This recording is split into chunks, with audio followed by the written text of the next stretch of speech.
भगवान की है आरती, पापियों को पाप से है तारती। यह अमर ग्रंथ यह मुक्ति पंथ यह पंचम वेद निराला, नभ ज्योति जगाने वाला। यह अमर ग्रंथ यह मुक्ति पंथ यह पंचम वेद निराला, नभ ज्योति जगाने वाला। हरि नाम यही हरि नाम यही हरि नाम यही हरि नाम यही, जग के मंगल की आरती, पापियों को पाप से है तारती। श्री भागवत भगवान की है आरती, पापियों को पाप से है तारती।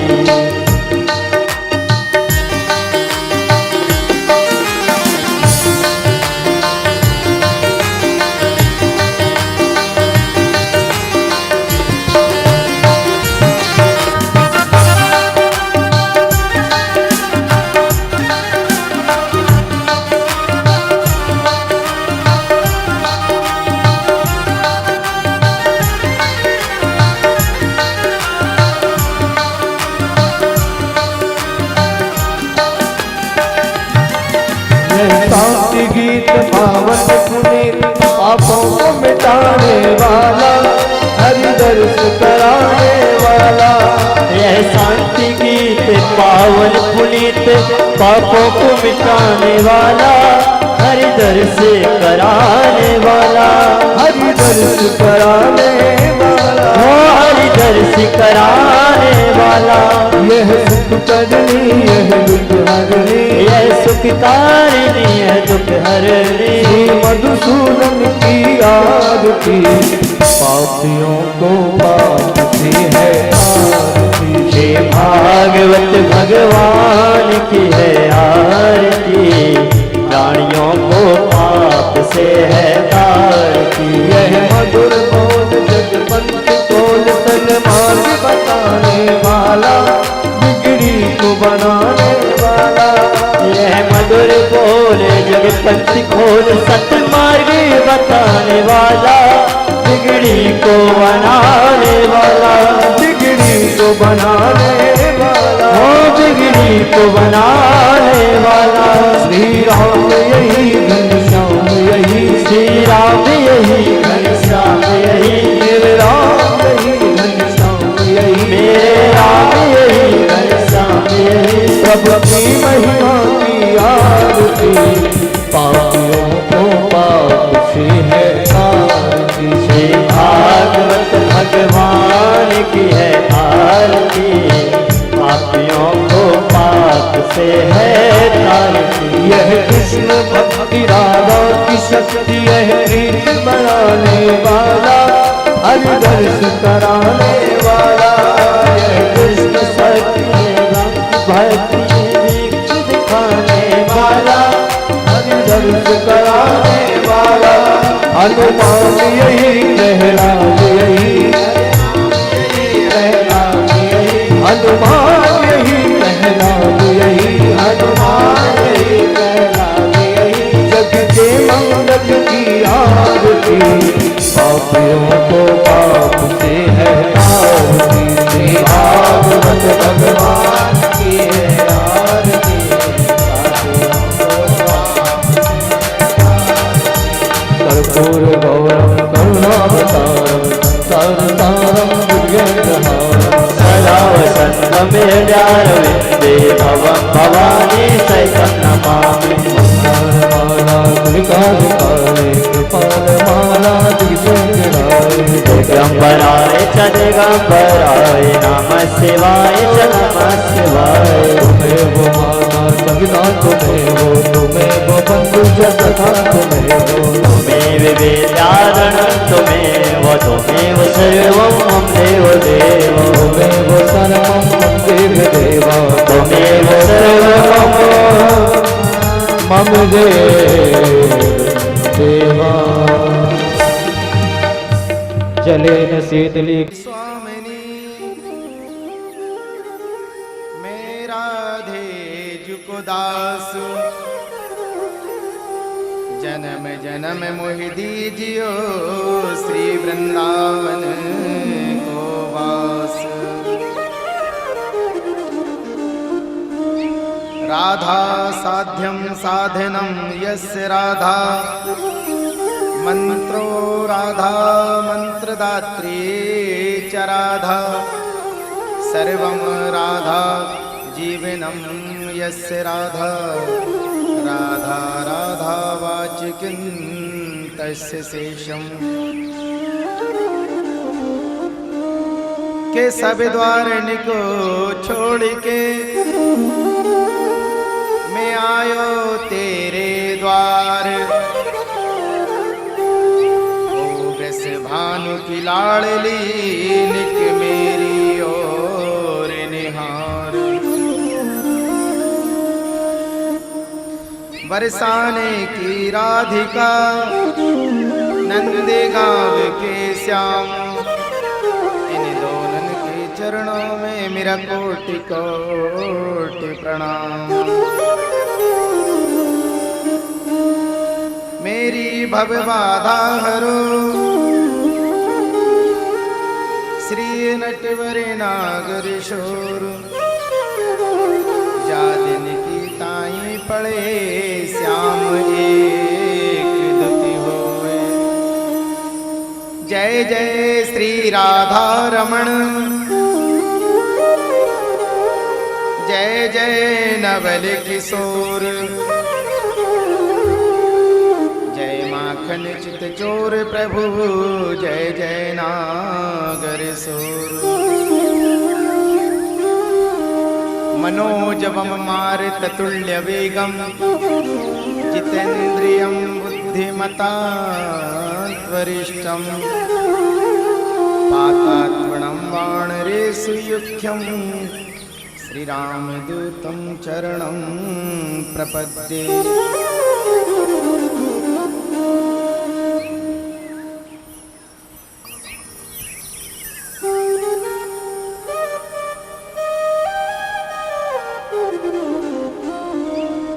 कल अपने कथा में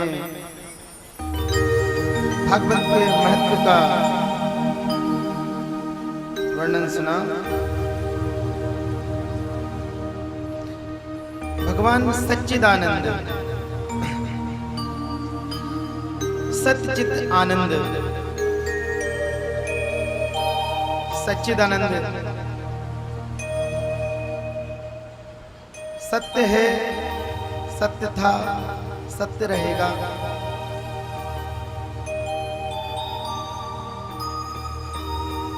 भगवान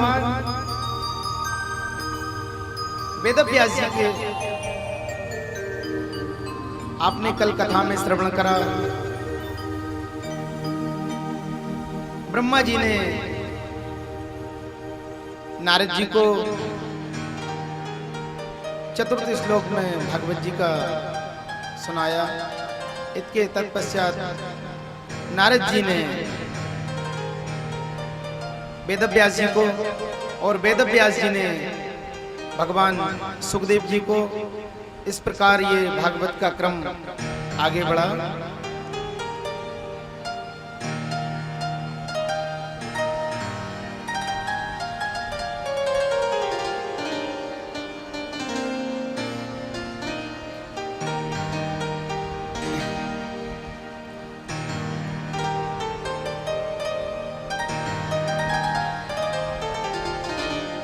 कथा आती है नारद जी के पूर्व जन्म की। ये नारद जी जो हैं,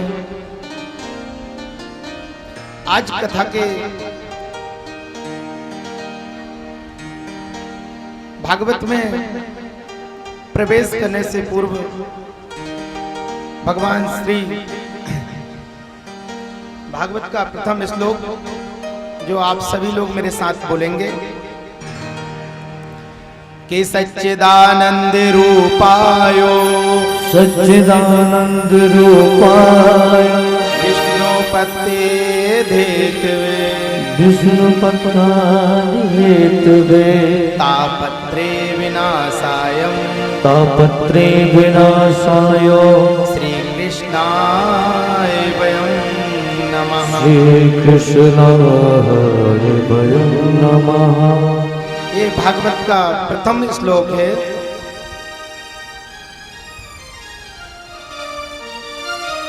कल आपने भागवत में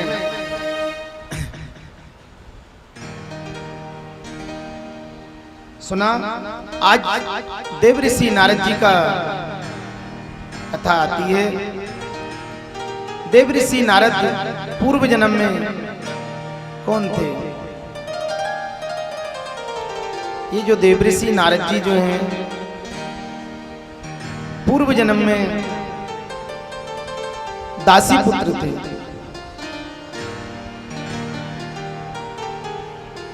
किसी नगर में इनकी माँ जो है बहुत गरीब थी। किसी के घर पर भोजन प्रसादी का कार्य करती थी। जब चातुर्मास आता है तो चातुर्मास में संत लोग चातुर्मास करते हैं, और चातुर्मास में जिस नगर में सेठ के यहाँ जो नारद जी की माता पूर्व जन्म में कार्य करती थी, तो उसी सेठ के यहाँ संत आते हैं और चातुर्मास वहां पे रुकने का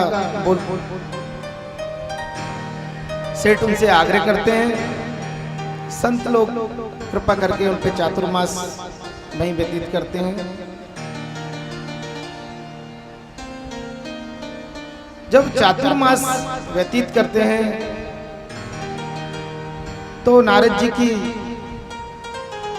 उन संतों के साथ रह करके जो भोजन प्रसादी बच जाती, 4 महीने तक चातुर्मास होता है।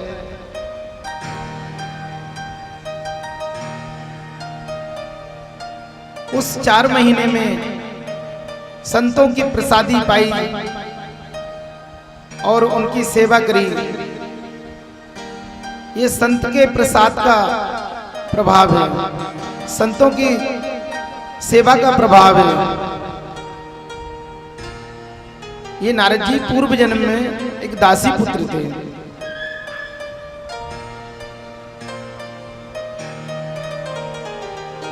नारद जी ने 4 महीने अपने माँ के साथ संतों का सेवा की, जी लगा करके उनकी संध्या वंदन के लिए फूल प्रसादी लाके देना, संतों की सेवा करना।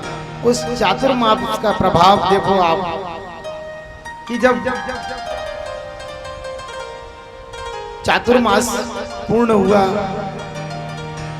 तो संतों ने नारद जी का मन परिवर्तित हो गया, क्योंकि संगत से गुण आते हैं, संगत से गुण जात।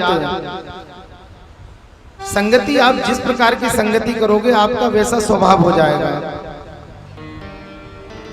आज नारद जी ने संतों का संग करा तो नारद जी की प्रवृत्ति संतों की तरह हो गई। अब तो नारद जी को जीवन का कोई कार्य अच्छा ना लगे।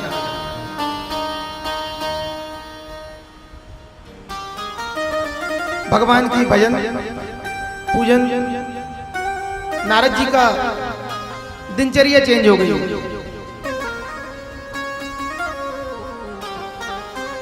नारद जी, देव ऋषि नारद उस अपनी माँ के साथ, जो संत तो चले जाते हैं, संतों के साथ जाने का आग्रह करते हैं नारद जी, लेकिन संतों के कहने पर कि अभी आपकी माँ है, इनके आप इनको भी चाहिए कोई देखने के लिए। आप अपनी माँ की सेवा करो। संतों के समझाने पर नारद जी रुक जाते हैं और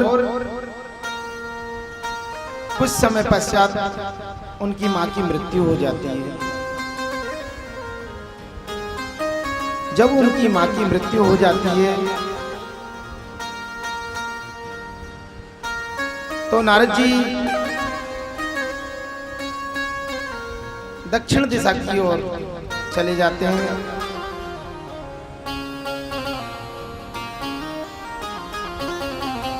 उनकी मां की संध्या का समय था और एक सर्प के काटने से उनकी मां की मृत्यु हो जाती है।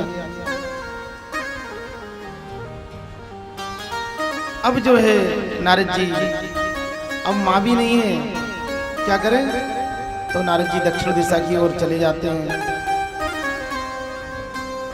नारद जी का अंत समय जब आता है, नारद जी भगवान के धाम जाते हैं और ये संतों का प्रभाव है, संतों की प्रसादी का प्रभाव है। आप किसी भी तीर्थ स्थान में जाओ या कुछ भी करो, वहां जाकर के अगर जरा सा भी अपराध हो जाता तो उस अपराध कई गुना होता है। और यदि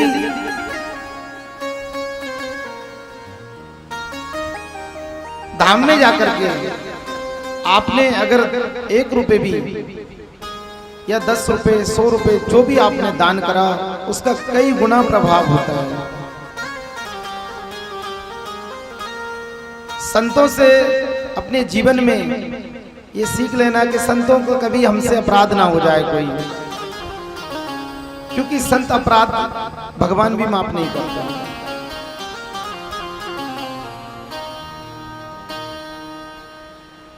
आज देवऋषि नारद जी संतों की उस प्रसादी के प्रभाव से भगवान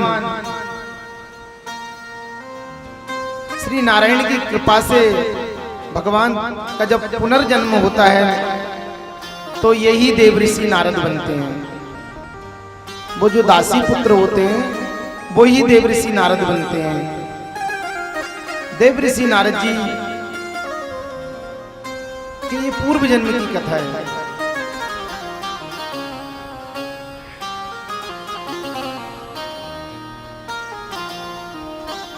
इस प्रकार जो है देवऋषि नारद का पूर्व जन्म की कथा होती है।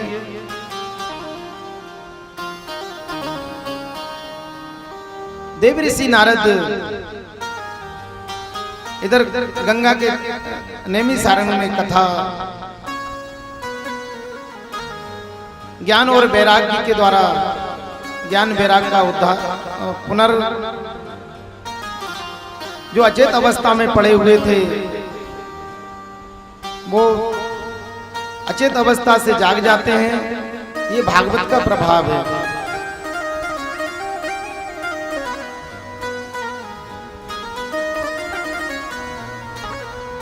अब भागवत श्रीमद् भागवत में कथा आती है कि नैमिषारण्य में भागवत जी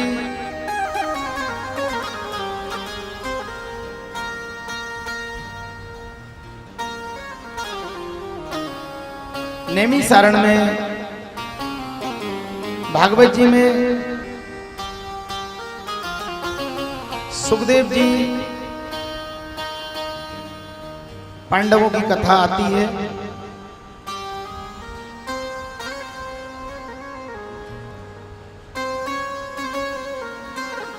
पांडव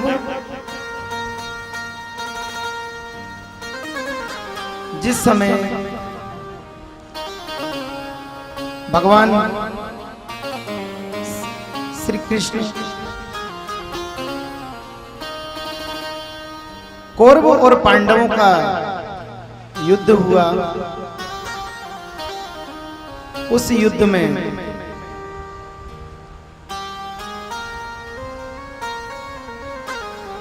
और कौरव है, एक और पांडव है।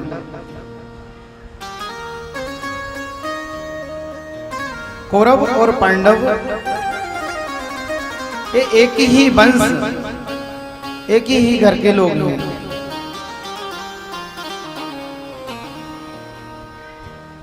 जब कौरव और पांडवों में युद्ध हुआ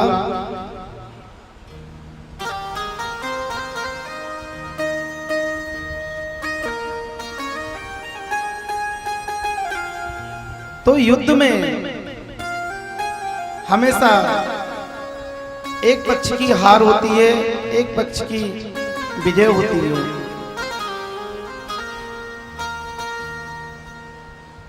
भगवान श्री कृष्ण अर्जुन के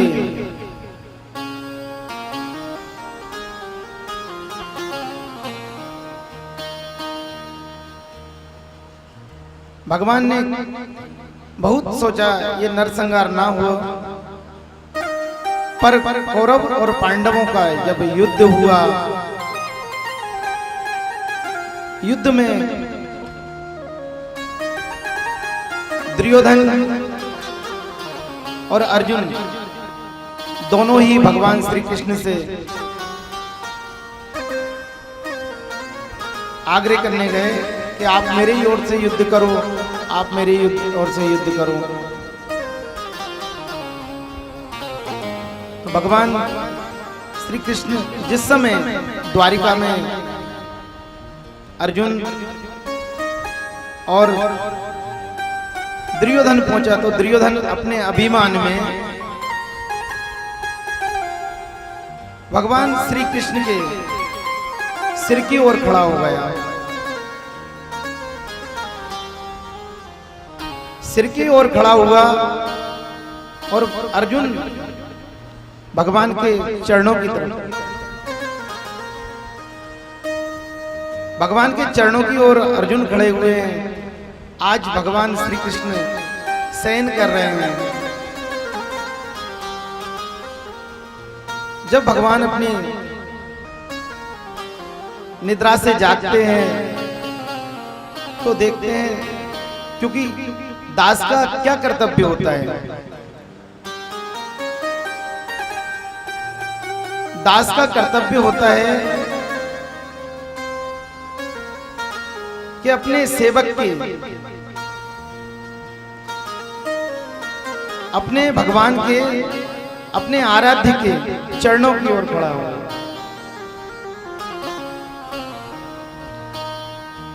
आज अर्जुन भगवान श्री कृष्ण के चरणों की ओर खड़े हुए हैं और दुर्योधन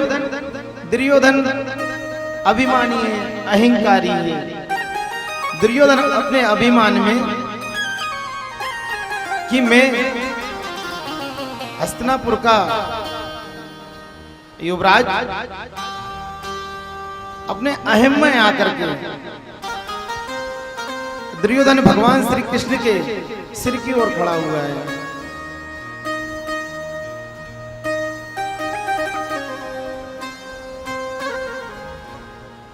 जब भगवान अर्जुन को देखते हैं और अर्जुन पे जब दृष्टि पड़ती है भगवान की, तो भगवान अर्जुन से पूछते हैं, पार्थ, द्वारिका में आपके आगमन का कारण?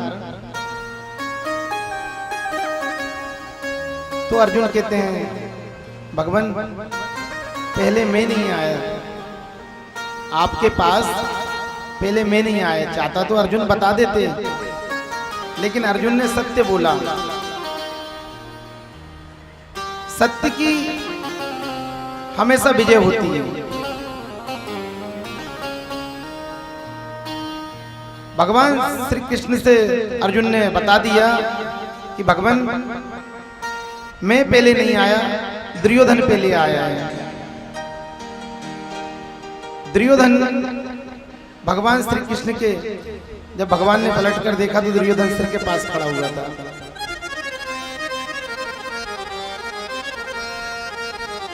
दुर्योधन से पूछते हैं, दुर्योधन आपका आने का कारण?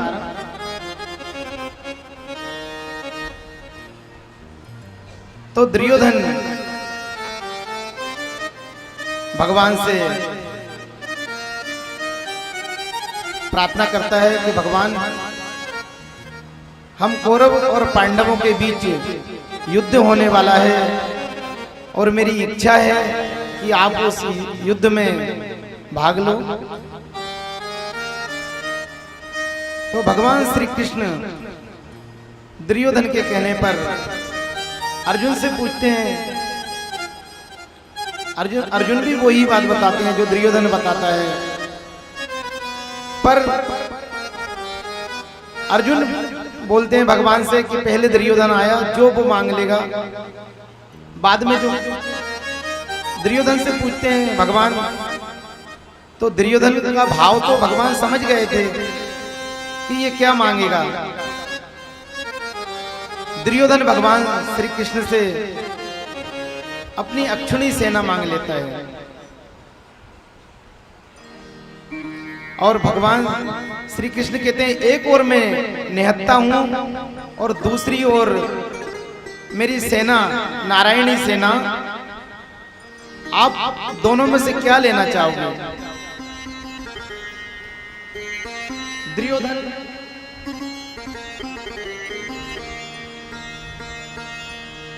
दुर्योधन विचार करता है कि कृष्ण, एक और कृष्ण है जो स्वयं बोल रहे हैं कि मैं निहत्ता हूं और दूसरी ओर भगवान श्री कृष्ण की नारायणी सेना है। अब नारायणी सेना, दुर्योधन तो वैसे ही अहंकारी कुबुद्धि, तो दुर्योधन भगवान से भगवान की नारायणी सेना मांग लेता है। अर्जुन हृदय में गदगद हो जाते हैं कि प्रभु, अर्जुन को बड़ा संदेह था कि ऐसा ना हो कहीं भगवान को मांग ले। आज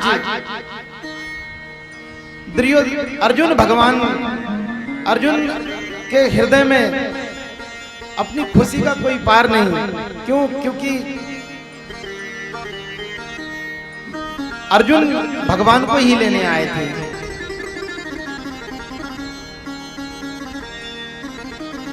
युद्ध होता है, युद्ध में भगवान अर्जुन के सारथी बनते हैं।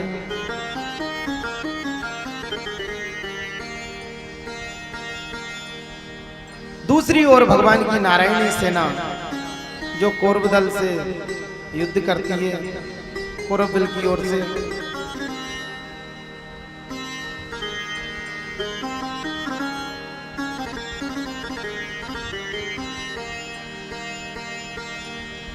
युद्ध की तैयारी चल रही है और युद्ध में एक और कौरव सेना में पितामह भीष्म, द्रोणाचार्य, कृपाचार्य, कृतवर्मा, कर्ण,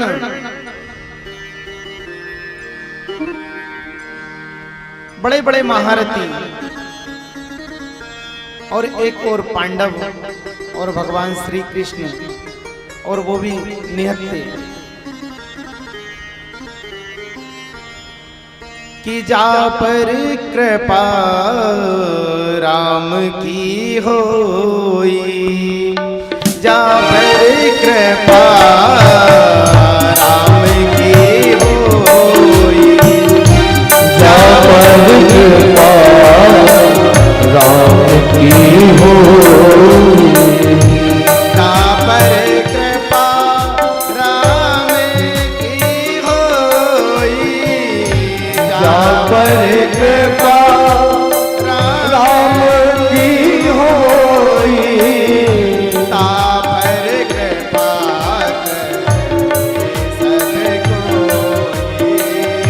ता पर कृपा करे सबको। जा पर कृपा राम की होई, ता पर कृपा करे सब कोई। भगवान श्री कृष्ण की कृपा पांडवों पे होती है और भगवान श्री कृष्ण आज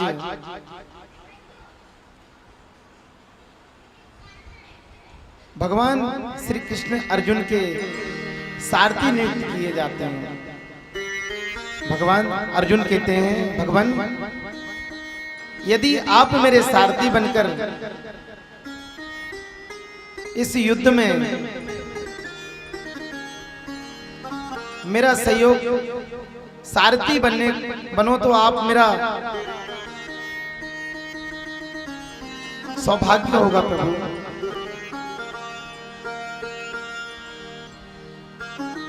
आज भगवान अर्जुन के सारथी बनते हैं।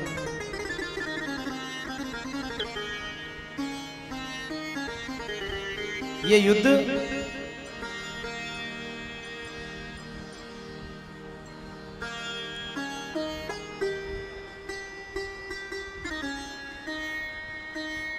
जब हस्तिनापुर में युद्ध की नीति, युद्ध क्यों हुआ, कौरव और पांडवों के बीच युद्ध क्यों हुआ,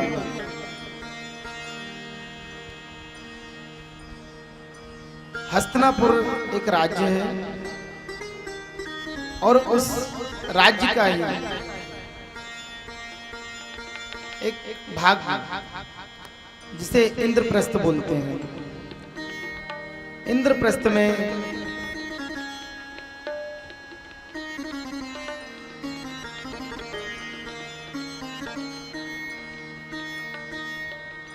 युवराज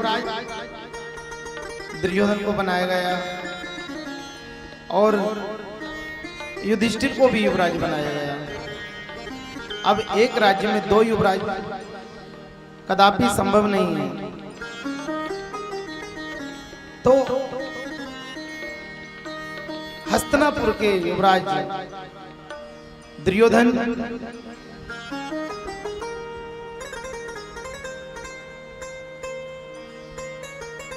भगवान श्री कृष्ण इंद्रप्रस्थ में पांडव अश्वमेध यज्ञ रखते हैं और उस यज्ञ में सभी राजा महाराजाओं को आमंत्रित करते हैं और निमंत्रण दिए जाते हैं। सभी देश देश के राजा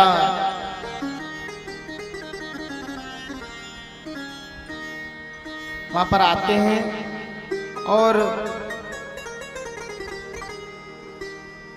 उस यज्ञ में भगवान श्री कृष्ण की भूमिका रहती है कि भगवान श्री कृष्ण चरण सेवा लेते हैं। उसी यज्ञ मंडप में सेवा भी कई प्रकार की होती है। आज भगवान श्री कृष्ण क्या सेवा लेते हैं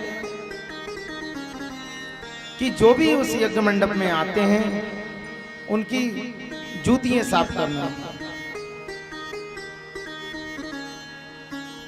जूतियों को साफ करके रखना। अब नारद जी देखते हैं कि भगवान श्री कृष्ण जो त्रिलोक के नाथ हैं वो आज पांडवों के यहाँ सेवा ले रहे हैं। तो नारद जी बार बार एक द्वार से आते हैं, दूसरे द्वार से निकल जाते हैं, पुनः फिर उस द्वार पे आते हैं। इस प्रकार नारद जी भगवान श्री कृष्ण से पग प्रक्षालन करवाते हैं। राजसूय यज्ञ होता है, उस यज्ञ में भगवान नारायण को अग्रिम पूजा के लिए नियुक्त किया जाता है और भगवान श्री कृष्ण उस अग्रिम पूजा के लिए जब नियुक्त किया जाता है,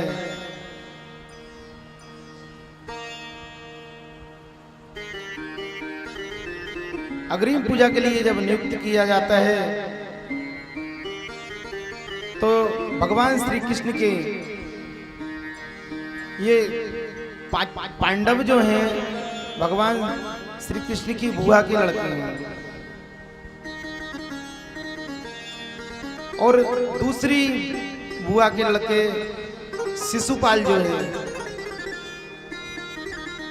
शिशुपाल है। तो शिशुपाल भगवान श्री कृष्ण की अग्रिम पूजा पे विरोध करता है। अरे अग्रिम पूजा का ये ग्वारिया क्या करेगा अग्रिम पूजा? इस प्रकार से भगवान श्री कृष्ण को कई अपशब्द बोलते हैं।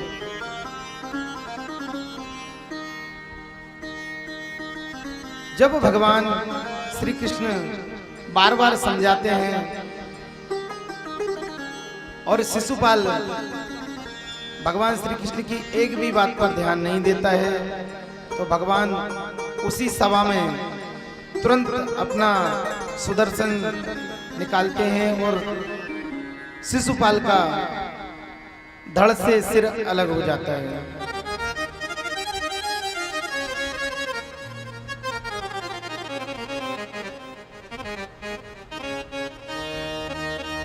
इस प्रकार पांडवों का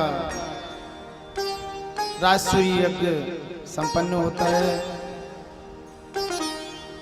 जब कौरव और पांडव परिवार में जब लोग इकट्ठे होते हैं, हास परिहास भी होता है।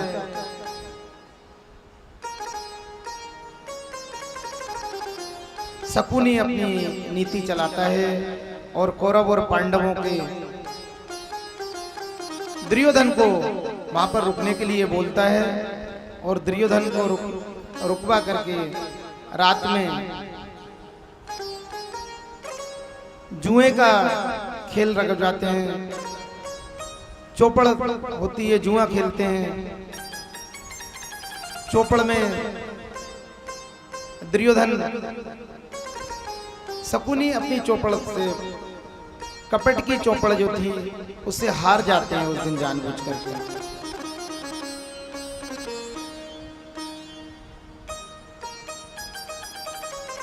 सुबह होती है, द्रौपदी, अब महल ऐसा सुंदर ये मैं दानव के द्वारा बना गया महल,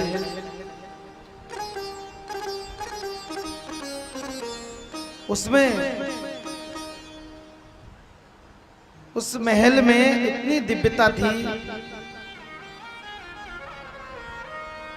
कि जैसे तालाब भरा हुआ है, तो तालाब तो ऐसे लगे, जिस तालाब देखने में तालाब की तरह लगे कि जल ही जल बह रहा है, और जहां जल है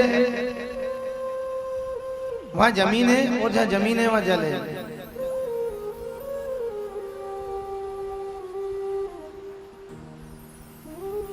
तो दुर्योधन जो है महल का निरीक्षण कर रहा था,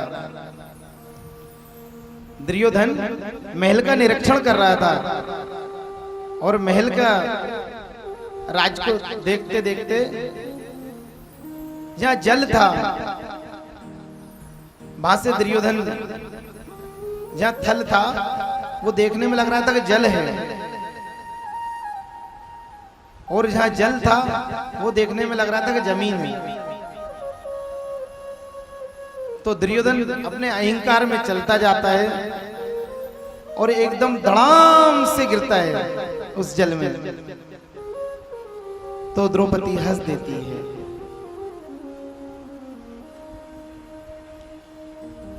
जब द्रौपदी हंस देती है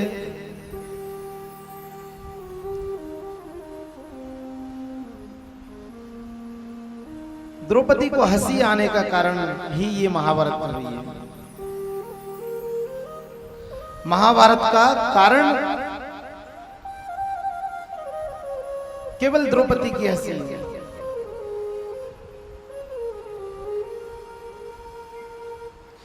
कि बाणी ऐसी बोलिए ए जी मन का पाखोए और निको शीतल करे आप हूँ शीतल हो। वाणी हमेशा ऐसी बोलना चाहिए।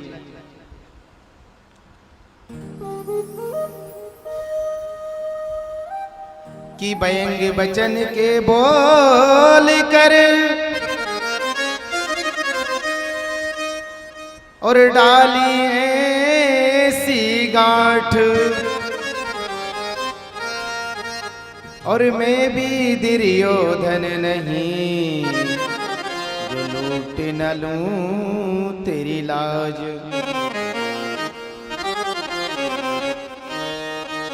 बस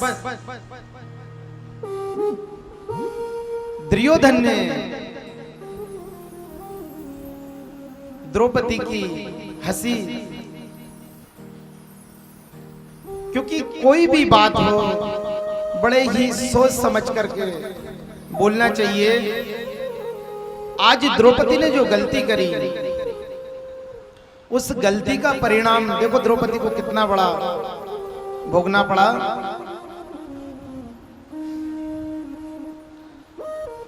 क्योंकि द्रौपदी ने एक शब्द पे पूरी महाभारत हो गई। अरे कोई कितना प्रयास करे और जैसे के तैसे होते हैं, कोई कितना प्रयास करे जैसे के तैसे होते हैं। कोई कितना प्रयास करे जैसे कि तैसे होते हैं। धर्मी होते हैं, अंधे के अंधे होते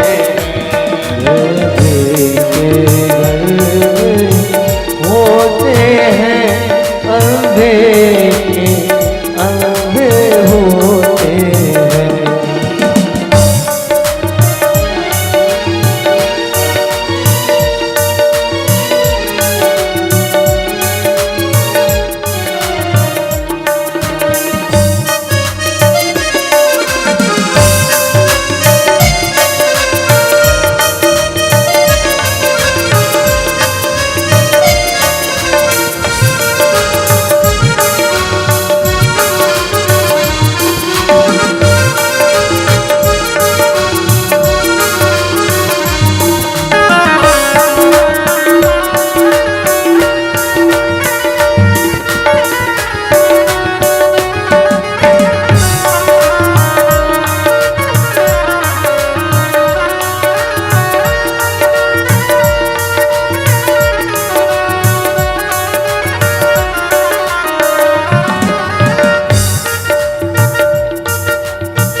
आज द्रौपदी ने गांठ,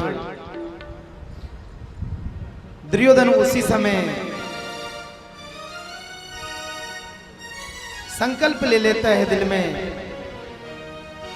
कि द्रौपदी ने मेरी आज बेइज्जती की है, इस बेइज्जती का बदला मैं अवश्य लूंगा। और यही कारण है कि ये महाभारत का युद्ध हुआ।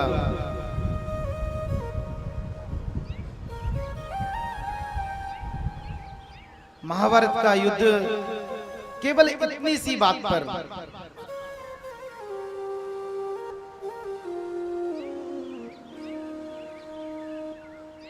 इसलिए हमेशा कोई भी बात को बड़े ही सोच समझकर बोलना चाहिए। कभी भी किसी को दिल दुखाने वाली बात, जो हृदय पर आघात करे, वो बात कभी नहीं बोलना चाहिए। यदि द्रौपदी ये बात नहीं बोलती तो महाभारत का युद्ध शायद नहीं होता।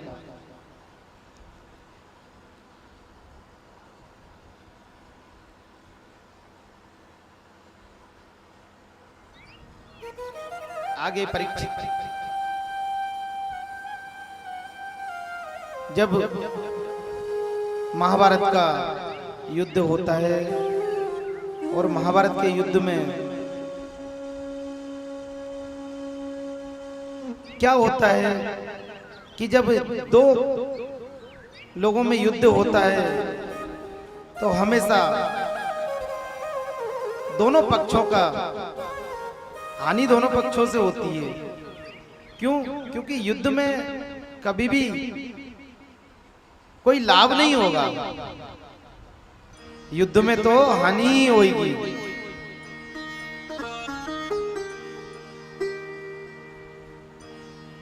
आज जो है कौरव और पांडवों का युद्ध की ठन गई।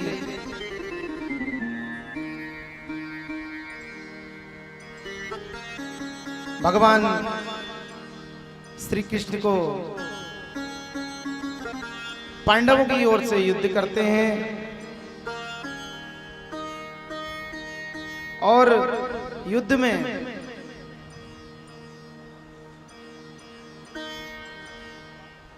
नरसंहार होता है। जब युद्ध में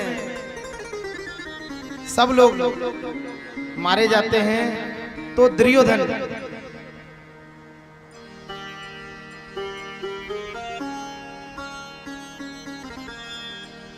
भीम और दुर्योधन के बीच मध्य, भीम और दुर्योधन के मध्य जब युद्ध होता है तो भीम दुर्योधन की जंगा को तोड़ देता है।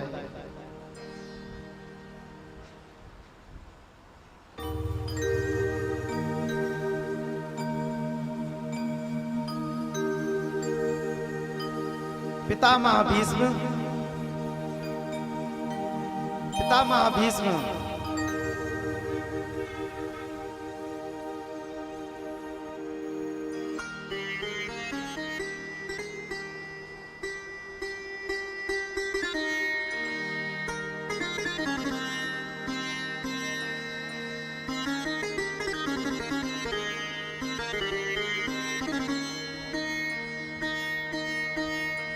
श्री माधवदास जी महाराज वृंदावन से पधारे हुए हैं।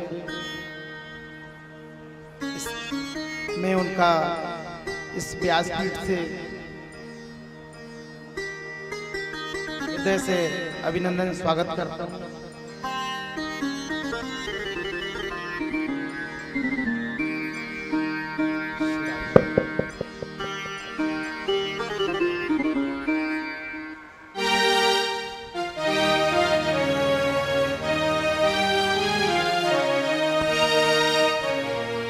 गुरु जी दरस बिना जिए मोरा तरसे। गुरु जी दरस बिना जिए मोरा तरसे। गुरु जी दरस बिना जिए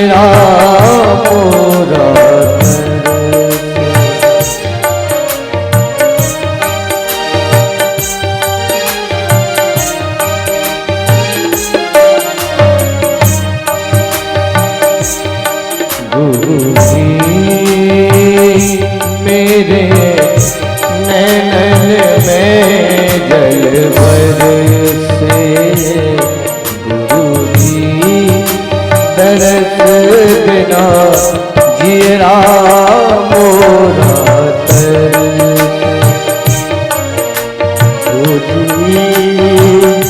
तरस बिना जियरा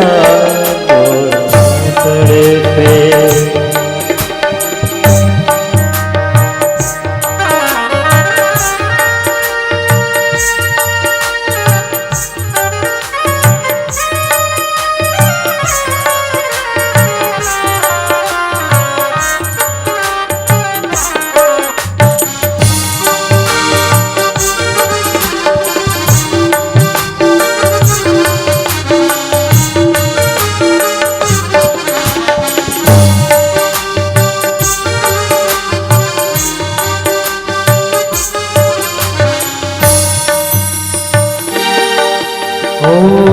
पतित उदाहरण नाम तुम्हारा, ओ पतित उदाहरण नाम तुम्हारा।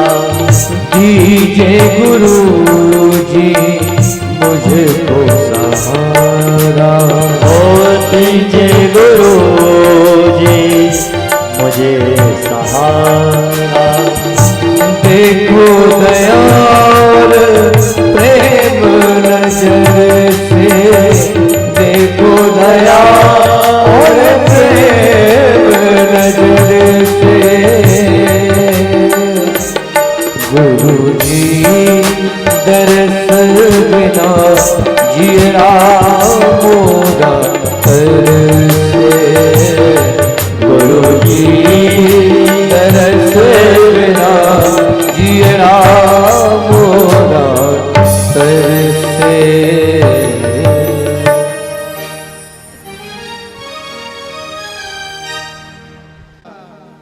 कौरव और पांडवों में युद्ध होता है तो कौरव और पांडव पितामह भीष्म भी प्रतिज्ञा करते हैं,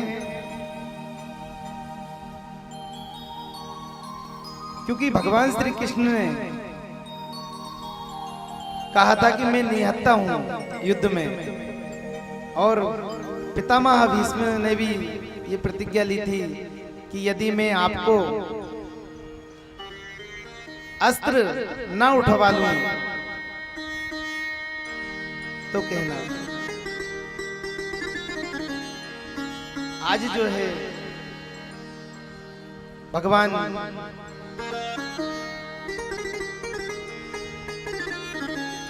जब हमारे जीवन में कोई संत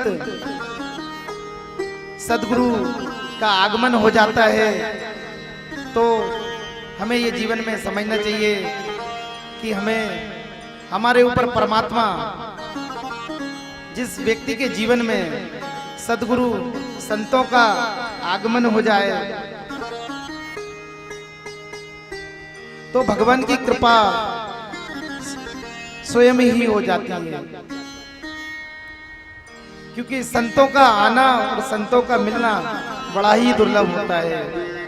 हमारे महाराज श्री वृंदावन से पधारे हैं,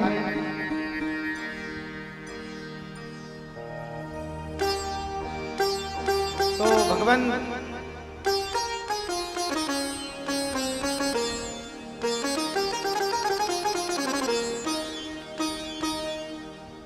एक पंक्ति मुझे याद आ गई।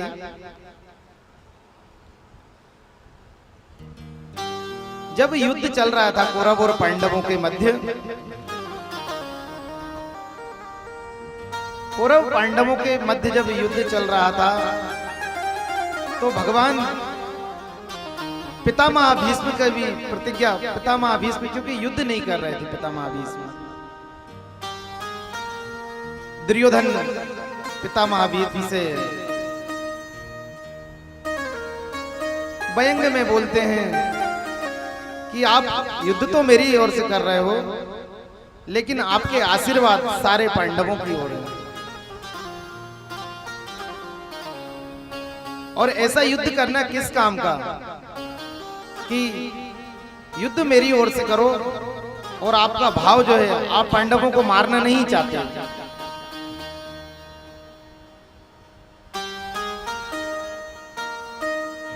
तो पितामह भीष्म दुर्योधन से बोलते हैं,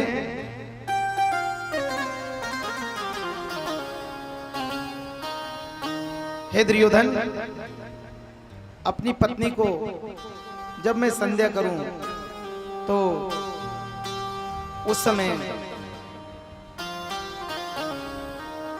पूज्य महाराज जी की कुछ पंक्तियां मुझे याद आ गई।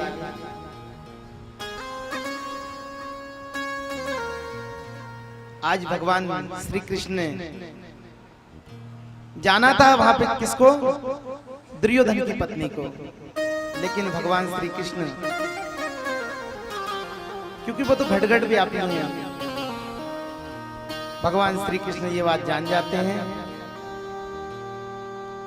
कि खुद तो बाहर खड़े रहे,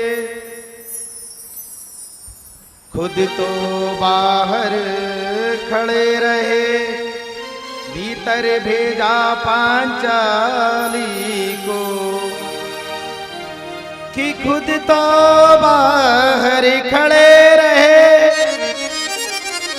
भीतर भेजा पांचाली को, यति बाबा के चरणों में जाकर के अपना मस्तक रख दो,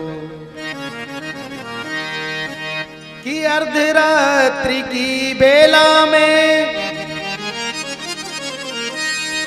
अर्धरात्रि की बेला में, और बाबा की लगी समाधि थी,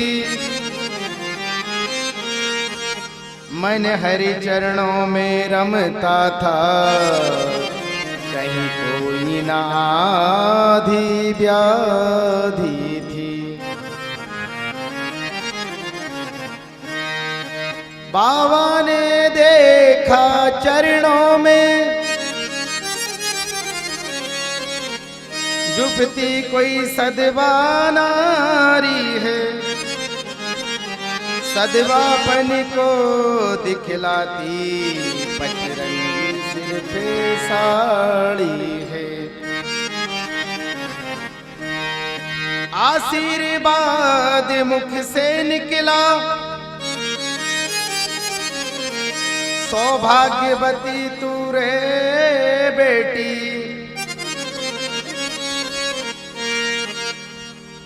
आशीर्वाद मुख से निकला, सौभाग्यवती तू रे बेटी,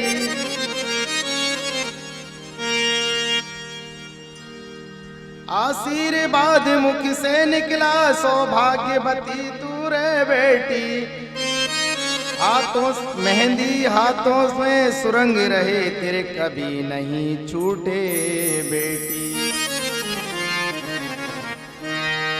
मैं वर देता हूँ हे पुत्री, सिंदूर से तेरी मांग रहे, मैं वर देता हूँ हे पुत्री, सिंदूर से मांग न खाली हो, सौभाग्यवती तू रह बेटी, तू पुत्र कुमारों वाली हो।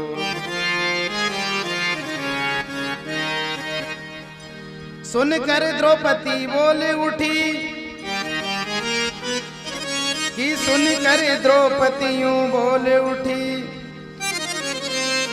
बाबा ये क्या फरमाते हो,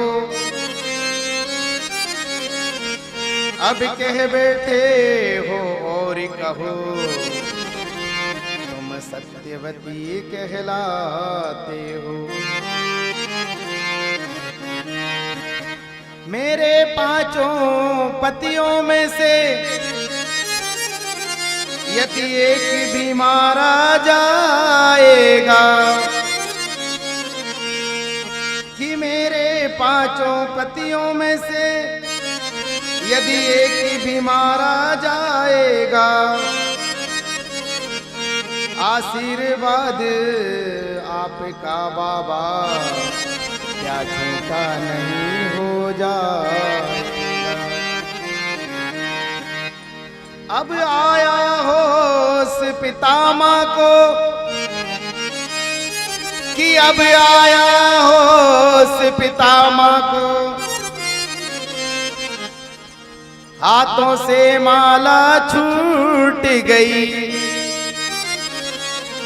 मन हरि चरणों में रमता था, वो सहज समाधि छूट गई। मन हरि चरणों में रमता था, सहज समाधि छूट गई।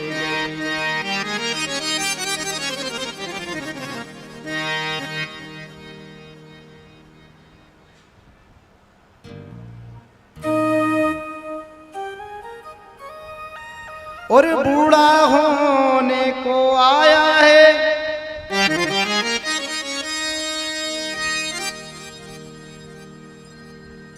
अब तक गई नहीं चोरी,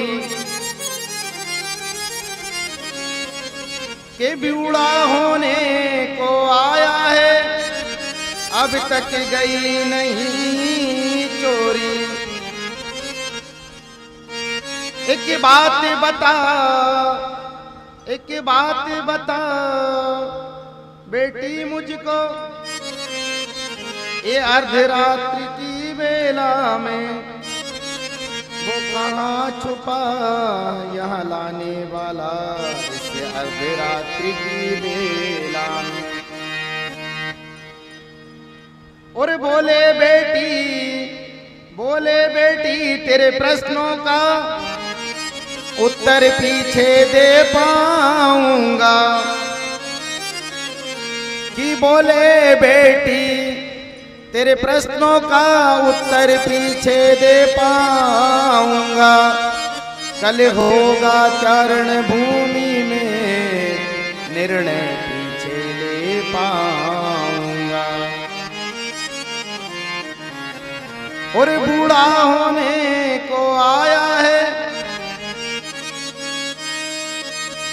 पर अब तक नहीं गई चोरी, नित नई नीतियां रचता है, तेरी चोरी मेरी चोरी।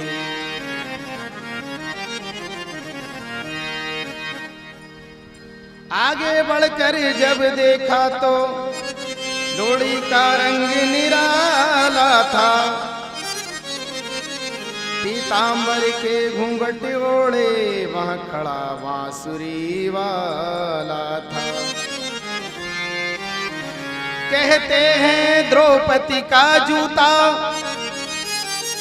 था पीतांबर के कोने में, कि कहते हैं द्रौपदी का जूता था पीतांबर के कोने में। और यहाँ लगे पितामह रोने में, वहाँ लगे कन्हैया हंसने में। चरणों से जाकर लिपट गए, कि चरणों से जाकर लिपट गए।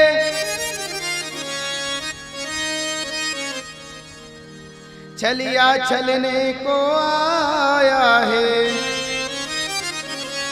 कि चरणों से जाकर लिपट गए। छलिया छलने को आया है, भक्तों के कारण देखो तो दासी का रूप बनाया है।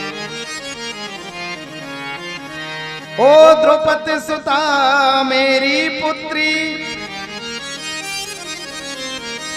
तूने कुल पवित्र कर डाला है।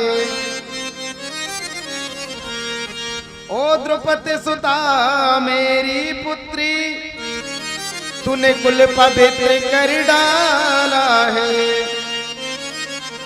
पहरा देता है जो तेरा, वो जगत रचाने वाला है। कि पहरा देता है जो तेरा, वो जगत रचाने वाला है। जाओ बेटी निश्चिंत रहो,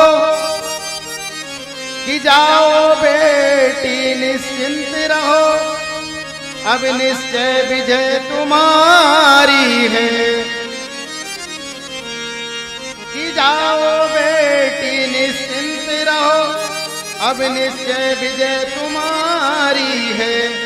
पतियों का बाल क्यों बांका हो, जब रक्षक कृष्ण मुरारी है। कि जब रक्षक कृष्ण मुरारी है, जब रक्षक कृष्ण मुरारी है।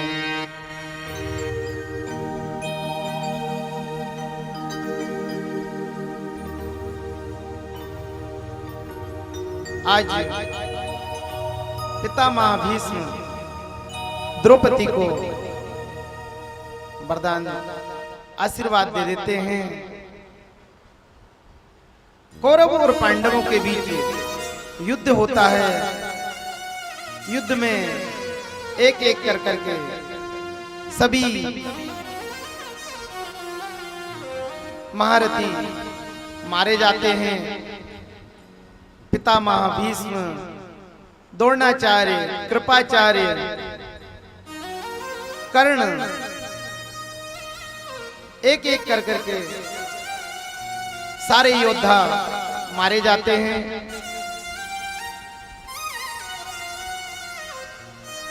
अब दुर्योधन जो है, दुर्योधन जाकर के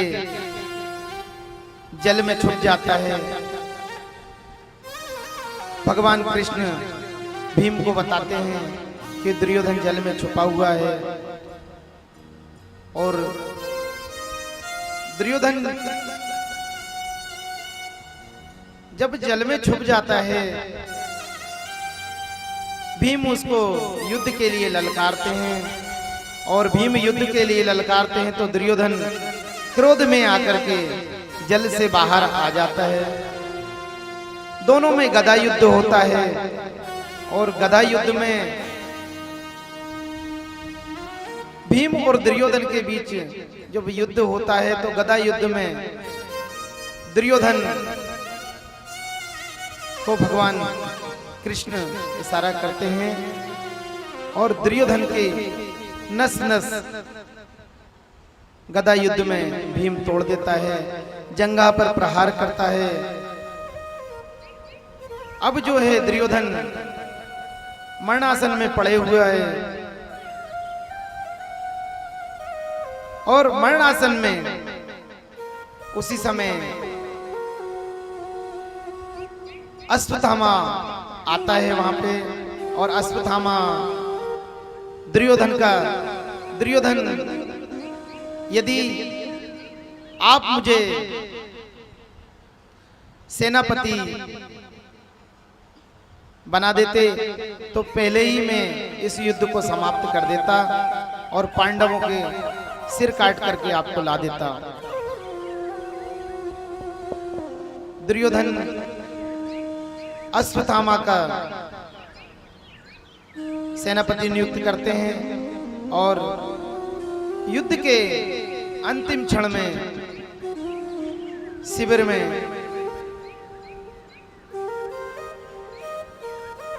पांडव जहां सो रहे थे, भगवान श्री कृष्ण पांडवों को उस शिविर से ले जाते हैं और उस जगह पर पांडव तो नहीं, पांडवों के पुत्र जो हैं, आज 5 पुत्र उस शिविर में सो रहे हैं। और सोते हुए में आकर के अश्वत्थामा पांडवों के पुत्र जो हैं उनके सिर काट कर ले जाकर दुर्योधन को देता है। दुर्योधन को जब वो सिर ले जाकर के देता है तो दुर्योधन सब सर्वप्रथम भीम का सिर मांगता है और भीम का सिर उछालते उछालते उस सिर को जैसे ही दबाता है तो वो सिर जिस प्रकार टमाटर दबने पे हो जाता है उस प्रकार भीम का सिर दब जाता है। तो दुर्योधन समझ जाता है कि ये सिर भीम का नहीं हो सकता, क्योंकि भीम जिस प्रकार से है ये भीम का सिर नहीं हो सकता। बस उसी समय दुर्योधन को, क्योंकि दुर्योधन को ये वरदान था कि आपकी जो मृत्यु होगी उस क्षण होगी कि आपको पहले तो खुशी होगी और इसके बाद दुख होगा, ये वही क्षण था। तो दुर्योधन ने अश्वत्थामा को कई प्रकार से बुरा भला भी बोला कि हे अश्वत्थामा, मैंने तो पांडवों से शत्रुता थी, लेकिन तूने तो हमारा कुल ही नाश कर दिया। वो पांडवों के सिर नहीं थे, पांडवों के पुत्रों के सिर थे। और उसी समय दुर्योधन की मृत्यु हो जाती है। इधर जो है द्रौपदी पुत्रों के सबों पर विलाप करती है और सबों पे विलाप करने के तत्पश्चात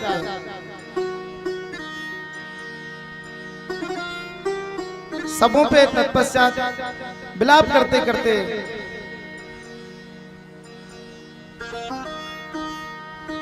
जब विलाप करती है और देखते हैं, पता करते हैं, भगवान श्री कृष्ण ये बात जानते हैं और ये बात पता चलती है कि ये सिर किसने काटे।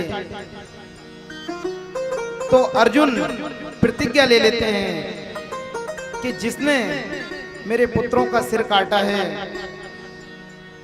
मैं उसको मृत्यु दंड दूंगा। ब्रह्मास्त्र का प्रयोग करता है और ब्रह्मास्त्र का प्रयोग जब करता है तो ब्रह्मास्त्र अर्जुन भी ब्रह्मास्त्र का प्रयोग करते हैं और ब्रह्मास्त्र जब दोनों ओर से चलते हैं तो ब्रह्मास्त्र एक ऐसी शक्ति है, यदि आपस में टकरा जाए तो प्रलय आ जाएगी। भगवान श्री कृष्ण ने दोनों को डांटा और अर्जुन से भगवान श्री कृष्ण अस्त्र वापस करने का कहते हैं। इधर अश्वत्थामा से भी कहते हैं। तो अश्वत्थामा जो है ब्रह्मास्त्र चलाना तो जानता था पर उसको वापस करना नहीं जानता था। अश्वत्थामा बोलता है कि मैं इस अस्त्र को वापस तो नहीं कर सकता पर इसकी दिशा मोड़ सकता हूं। अश्वत्थामा उस ब्रह्मास्त्र का दिशा मोड़ देते हैं। फिर भी अश्वत्थामा उस अस्त्र का उत्तरा की ओर कर देते हैं। जो अभिमन्यु की पत्नी है उत्तरा, भगवान श्री कृष्ण की भांजे अभिमन्यु की पत्नी उत्तरा के गर्भ में परीक्षित जी का गर्भ है और गर्भ पे जाकर के ब्रह्मास्त्र का प्रहार होता है। तो भगवान श्री कृष्ण के सामने कुंती उत्तरा को लेकर के आती है और उत्तरा भगवान से प्रार्थना करती है, हे भगवान श्री कृष्ण नारायण, मेरे गर्भ की रक्षा कीजिए। आज भगवान नारायण उत्तरा के गर्भ की रक्षा करते हैं। धन्य वो मां है और धन्य परीक्षित जी जिनको मां के गर्भ में, जिस शिशु को मां के गर्भ में परमात्मा के दर्शन हो जाएं, धन्य है। परीक्षित जी को आपने भक्त और भगवान को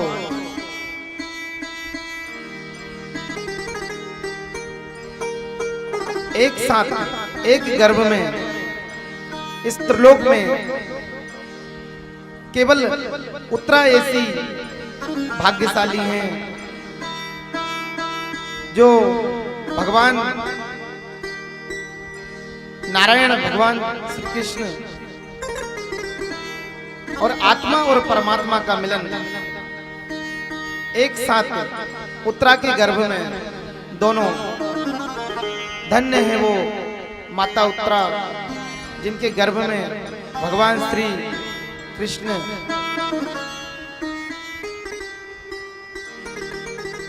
और परीक्षित दोनों का मिलन हुआ। जब परीक्षित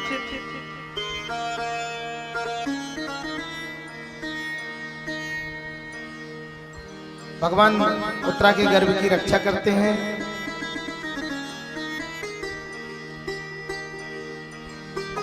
उत्तरा के गर्भ की रक्षा के पश्चात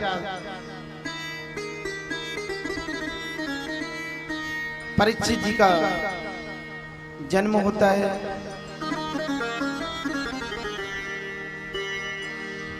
इधर भगवान अपनी लीला का संवर्धन करते हैं और भगवान, ये बात पांडवों को पता चलती है तो पांडव भी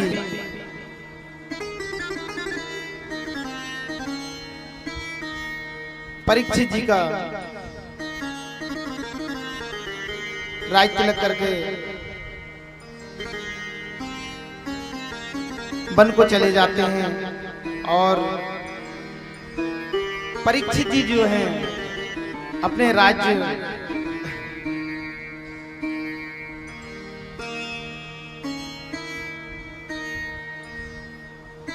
परीक्षित जी अपने राज्य में राज करते हैं।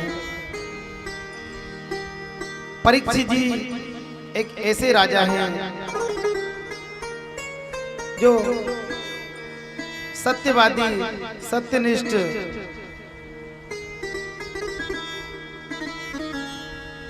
उनके राज्य में कोई व्यभिचार, कोई गलत कार्य नहीं होता है।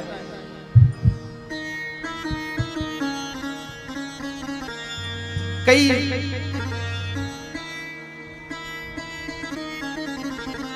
वर्षों के बाद राज करने के बाद में एक दिन की बात है कि परीक्षित शिकार करते करते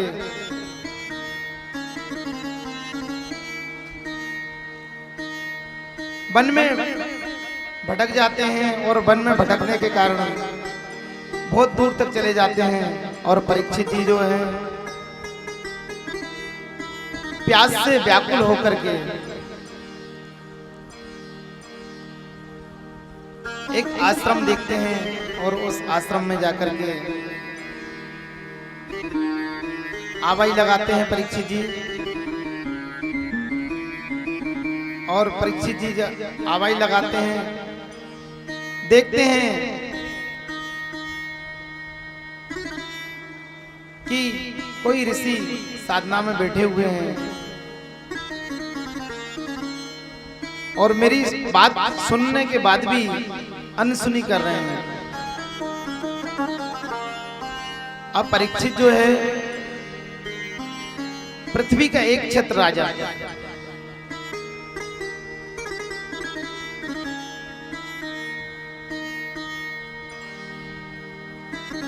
एक मरा हुआ सर्प उठाते हैं और वो ऋषि के गले में डाल देते हैं।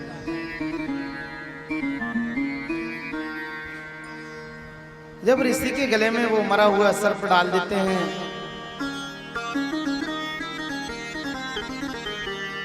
और उस जगह से चले जाते हैं, तो श्रृंगी ऋषि, उनके पुत्र जो हैं वो नदी पर स्नान कर रहे होते हैं। जब ये बात श्रृंगी ऋषि को पता चलती है तो श्रृंगी ऋषि उनको श्राप दे देते हैं, जिसने मेरे पिता का ये अपराध किया है, आज से ठीक 7वें दिन तक्षक सांप आकर के उसको डसेगा और उसकी मृत्यु हो जाएगी।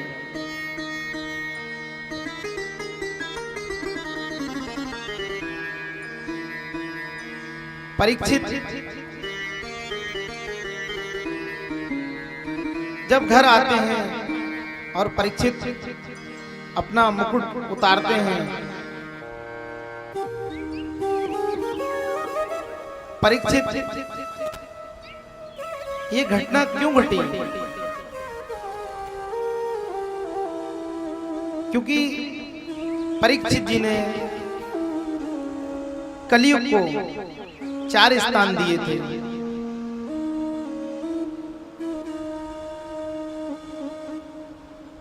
मद्रालय, वेश्यालय,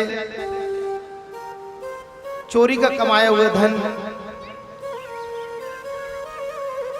जहां झूठ जुआ खेला जाए, ये 4 स्थान। क्योंकि कलियुग परीक्षित के पुण्य के कारण हर युग, सतयुग, त्रेता, द्वापर, कलियुग अपने समय के अनुसार एक के बाद एक का आगमन होता है। इसी प्रकार कलियुग का आगमन तो बहुत पहले हो चुका था, पर परीक्षित जी के पुण्य कर्मों के द्वारा वो परीक्षित के राज्य में प्रवेश नहीं कर पा रहा था।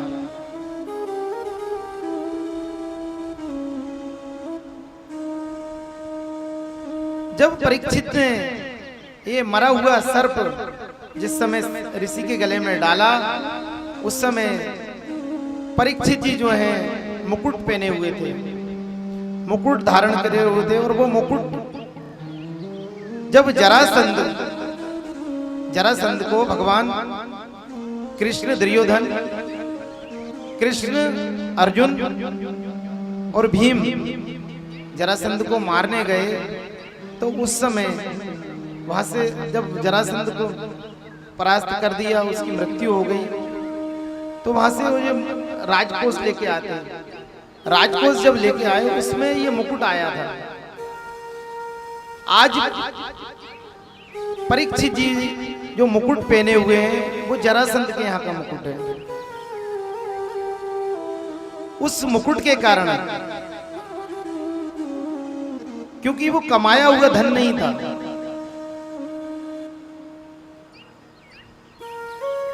उसके कारण परीक्षित की बुद्धि स्थिर नहीं रहती है और वो उस मरे हुए सांप को डाल देता है।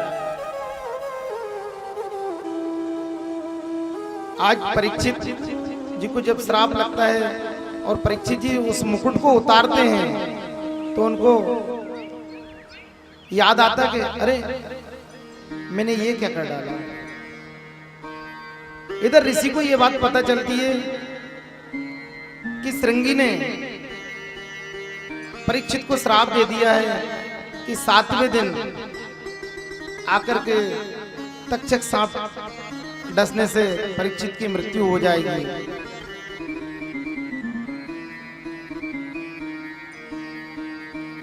तो परीक्षित जी को ऋषि के द्वारा बतलाया जाता है कि आपको उनके पुत्र ने श्राप दे दिया है कि आज से 7वें दिन आपकी मृत्यु हो जाएगी। परीक्षित जी जो हैं भयभीत नहीं होते इस बात को सुन के। यदि आप हमको ये बात पता चल जाए कि 7वें दिन हमारी मृत्यु होने वाली है तो हम क्या करेंगे?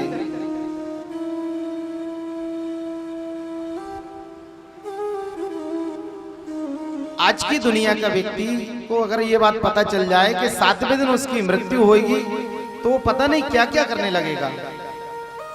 लेकिन ये सब परीक्षित जी ने नहीं किया। परीक्षित जी को जैसे ही ये पता चला कि 7वें दिन मेरी मृत्यु होगी तो परीक्षित जी ने अपना राज धन वैभव सब छोड़कर अपने पुत्र जन्मेजय को दे करके और परीक्षित जी गंगा के किनारे अपना जीवन सुधारने के लिए चले।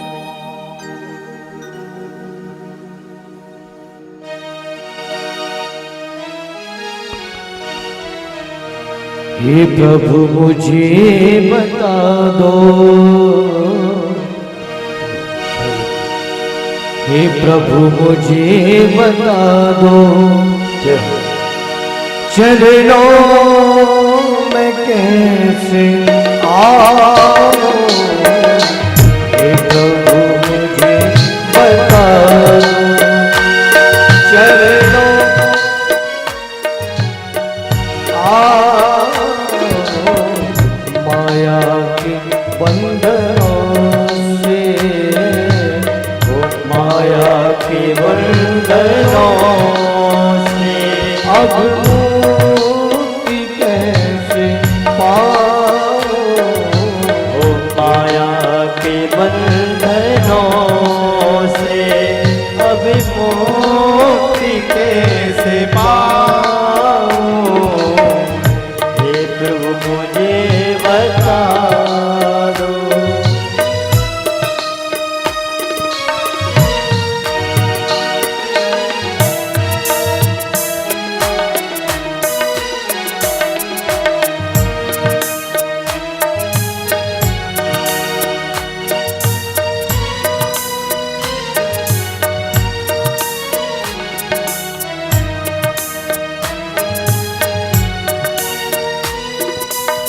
मैं हूँ पतित स्वामी, तुम हो पतित पावन। मैं हूँ पतित स्वामी, तुम हो पतित पावन। मैं हूँ पतित स्वामी, तुम हो पतित पावन। मैं हूँ पतित स्वामी, तुम हो पतित पावन। अब गुण भरा हृदय में हो, अब गुण भरा हृदय में इसे कैसे मैं दिखाऊं। हे प्रभु मुझे बता दो, चरणों में कैसे आऊं। मुझे बता दो।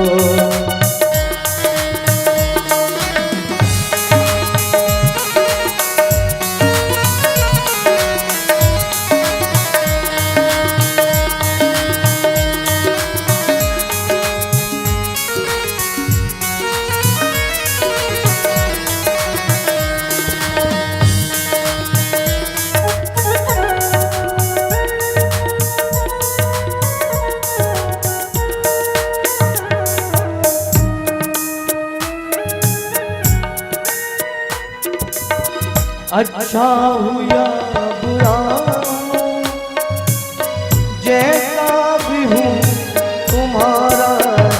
अच्छा हूँ या बुरा हूँ, जैसा हूँ नाथ तेरा।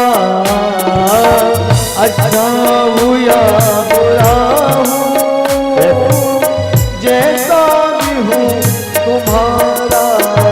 अच्छा हूँ या बुरा हूँ, जैसा भी हूँ तुम्हारा। अच्छा हूँ या बुरा हूँ, जैसा भी हूँ तुम्हारा। अच्छा या बुरा हूँ, जैसा भी हूँ तुम्हारा।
अपना श्राप की मुक्ति और अपना परलोक सुधारने का विचार करते हैं और घर से अपना राज्य पाठ सब छोड़ करके तुरंत निकल जाते हैं। सुखदेव जी परीक्षित जी घूमते घूमते नैमिषारण्य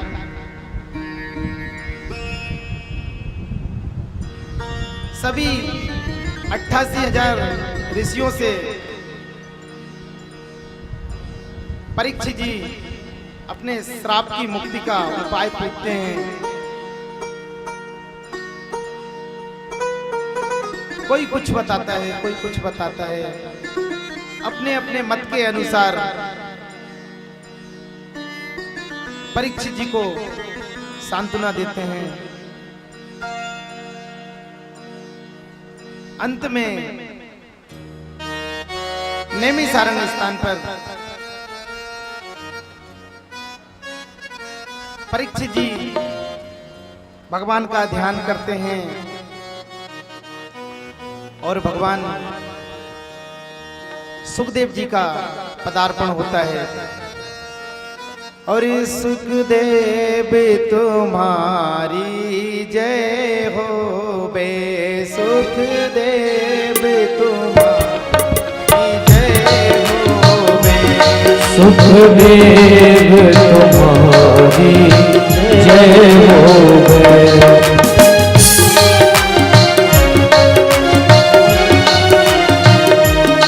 सुखदेव तुम्हारी जय होवे, ओ सुखदेव तुम्हारी जय होवे, जय होवे तेरी जय होवे, जय होवे तेरी जय होवे, ओ सुखदेव सुखदेव तुम्हारी जय होवे। बोलिए सुखदेव जी महाराज की जय हो।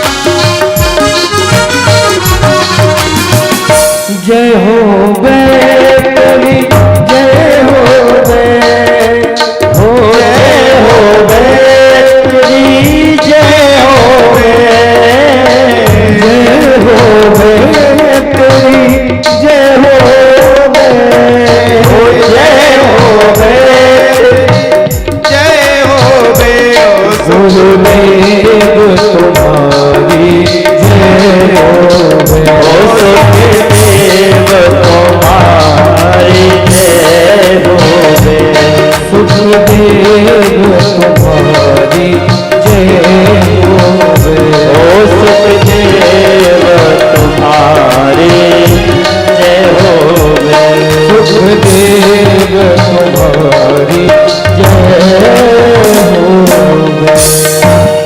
बोलिए सुखदेव जी महाराज की जय हो। आज भागवत जी में सुखदेव जी का आगमन हो जाता है।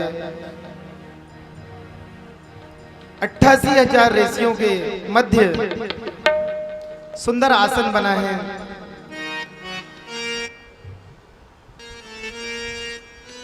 उच्च स्थान पर भगवान सुखदेव जी का पूजन करके सुखदेव जी को उच्च स्थान दिया गया और 88,000 ऋषियों के मध्य में सुखदेव जी कैसे हैं?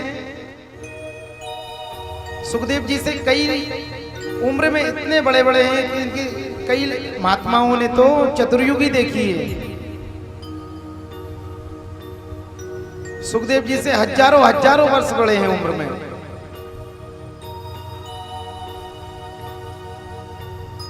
और सुखदेव जी छोटे बालक, आज सुखदेव जी का भागवत में आगमन हुआ है। ब्रह्मा जी ने नारद जी को चतुर्युगी भागवत सुनाई, चतुर्श्लोकी, और नारद जी ने वेदव्यास जी को, और वेदव्यास जी ने अपने पुत्र सुखदेव जी को श्रीमद् भागवत का सुना करके ज्ञान दिया। और आज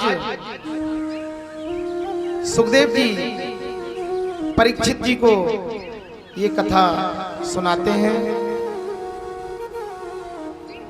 कथा में सुखदेव जी का आगमन हो गया है और वही कथा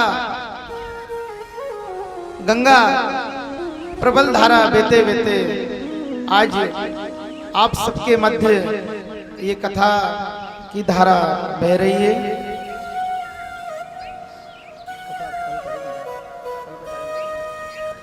आज कथा का विश्राम दिवस यहीं पे किया जाएगा।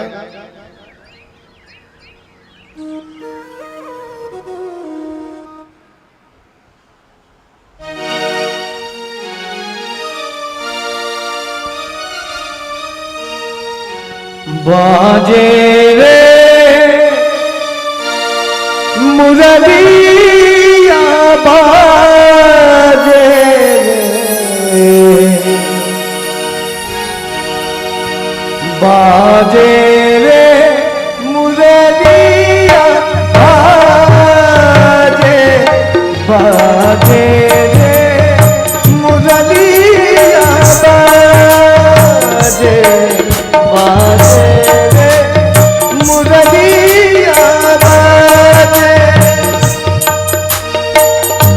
अधर धरे मोहन मुरली पर, अधर धरे मोहन मुरली पर, होठों पे माया बिराजे, बाजे मुरलिया बाजे, बाजे रे मुरलिया बाजे।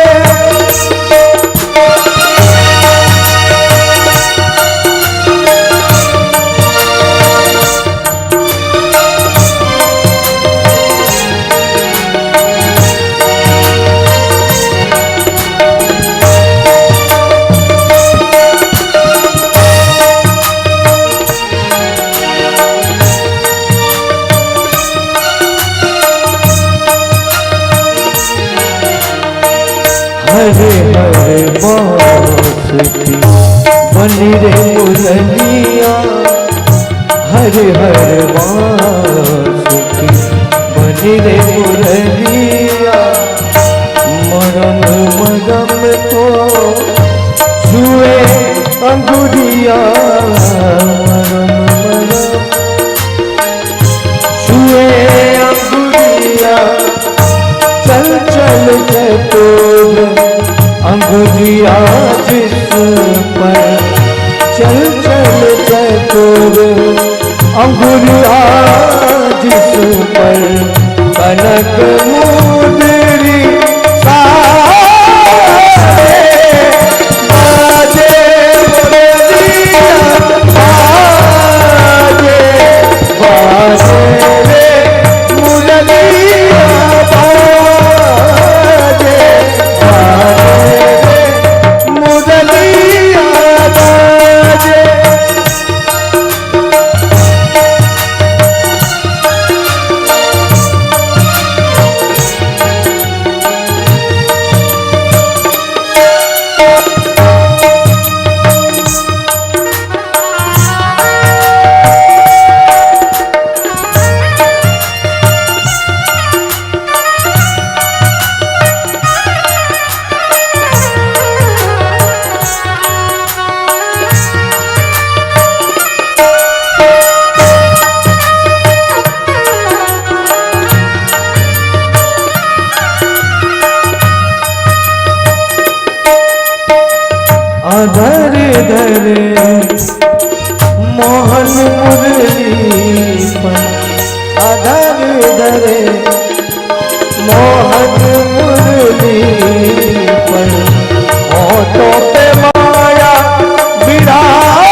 कन्हैया तेरी आरती सारा संसार करेगा कर जोड़ के। ओ श्यामा तेरी आरती कन्हैया तेरी आरती सारा संसार करेगा कर जोड़ के। श्यामा तेरी आरती कन्हैया तेरी आरती सारा संसार करेगा कर जोड़ के। ओ श्यामा तेरी आरती कन्हैया तेरी आरती सारा संसार करेगा कर जोड़ के।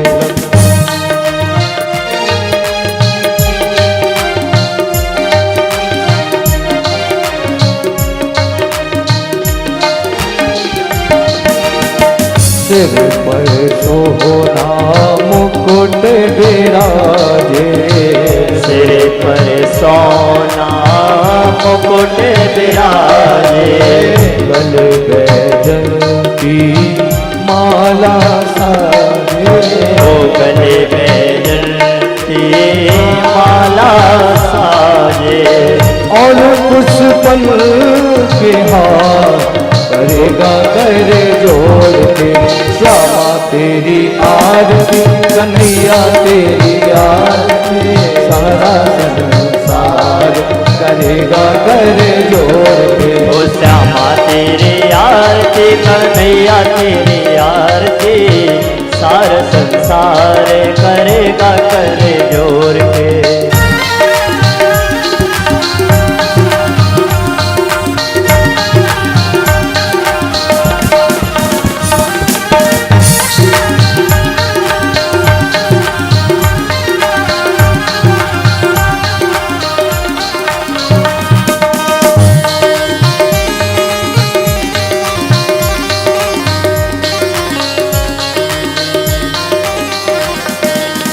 ब्रह्मादिक तेरा यश गावे, ओ ब्रह्मादिक तेरो यश गावे, नारद सारद ध्यान लगावे, नारद सारद ध्यान लगावे, और करे जजकार करेगा कर जोड़ के।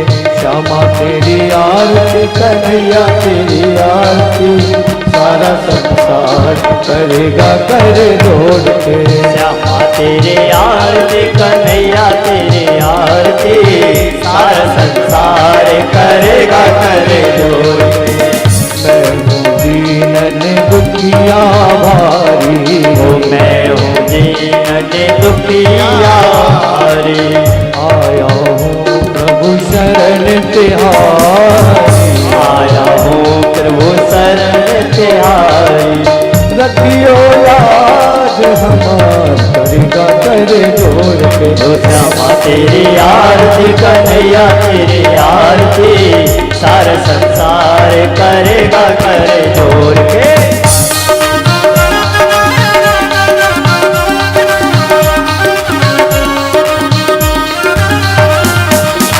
मैं सहित जो आरती गावे, प्रेम सहित जो आरती गावे, प्रेम सहित जो आरती गावे, प्रेम सहित जो आरती गावे, राधा माधव के पद पावे, ओ राधा माधव के पद पावे, बड़का सुयश अपार करेगा कर जोड़ के। श्यामा तेरी आरती कन्हैया तेरी आरती सारा संसार करेगा कर जोड़ के। सारा संसार करेगा कर जोड़ के। वो सारा संसार करेगा कर जोड़ के। कर्पूर गौरम करुणावतारम संसार सारम बुद्धपुराम, सदा वसन्तमेलयारविन्दे भवं भवानी शैलं नमामि। मंदार माला कुलकालकाल गोपाल माला दिशोराम, दिगंबराय दिगंबराय नमः शिवाय नमः शिवाय। मैं हो माता पिता तुम्हें हो, तुम्हें हो बंधु सखा तुम्हें हो, त्वमेव विद्यारणं त्वमेव त्वमेव सर्वं मम देवदेव हरे राम राम राम हरे हरे हरे कृष्णा कृष्ण कृष्ण कृष्ण हरे हरे हरे राम राम राम हरे हरे हरे कृष्ण कृष्ण कृष्ण हरे कृष्ण कृष्ण हरे कृष्ण हरे राम कृष्ण